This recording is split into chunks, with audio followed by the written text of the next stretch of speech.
High বন্ধুরা, সবাইকে জানাই শুভ সকাল। আজ আমরা মা মেয়ে বেরিয়ে পড়েছি সেন্টারে যাব বলে। আজ মামের ইঞ্জেকশন রয়েছে 1.5 বছরের। আমরা এখন যাচ্ছি সেন্টারের দিকে। এই যে আমার মেজো ননদ, সে যাচ্ছে, কোচিকে নিচ্ছে। আমার হাতটা একটু কনকন করছে বলে মেজো ননদকে দিয়ে দিলাম। সে ছাতা ধরে যাচ্ছে। এত রোদ বেরিয়েছে যে ছাতার ভেতর থেকে যেন খুব গরম লাগছে, মনে হচ্ছে যেন আমরা ফ্রাই হয়ে যাব, এত গরম লেগেছে। যাই হোক, আমরা এখন সেন্টারে যাই, খুব দেরি হয়ে গেল। ফাইনালি আমরা চলে এলাম সেন্টারে। এটা হলো আমাদের সেন্টার, রামনগর আবার সুস্বাস্থ্য কেন্দ্র। এখন আমরা ভেতরে যাই, ভেতরে কি অপেক্ষা করছে আমাদের জন্য, তা আমরা যাই। আমরা ফাইনালি চলে এলাম ভেতরে।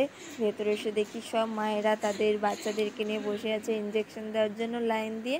আমি তো পড়েই এলাম, এখন আমি লাইন দিয়ে বসে থাকি। আর এদিকে বসতে বসতে আর ভালো লাগছে না বলে চলে এলাম উঠে এই দিদিভাইয়ের কাছে। এসে দেখি এখানে দিদিভাই সুগার প্রেশার চেক করছে, সব বয়স্ক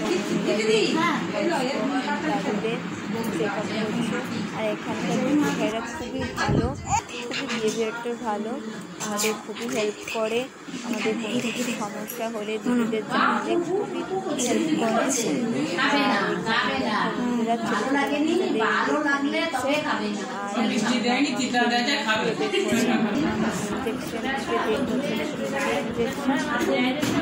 আমার তো ভেবে খুব ভয় করছে কীভাবে নেবে ইঞ্জেকশন।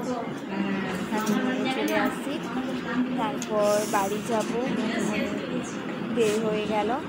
বন্ধুরা, আমাদের ভিডিওটি তোমাদের কেমন লাগে অবশ্যই তোমরা কমেন্ট করে বলো, লাইক করো, আমাদের চ্যানেলটিকে সাবস্ক্রাইব করো, পাশে থাকা বেল আইকনটি ক্লিক করো। আমাদের ভিডিও যাতে পৌঁছে যায় আর বেশি বেশি করে শেয়ার করো।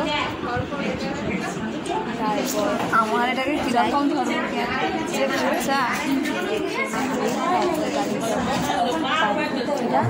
আবার দেখা হবে পরের ভিডিওতে। ততক্ষণ তোমরা সুস্থ থেকো, ভালো থেকো।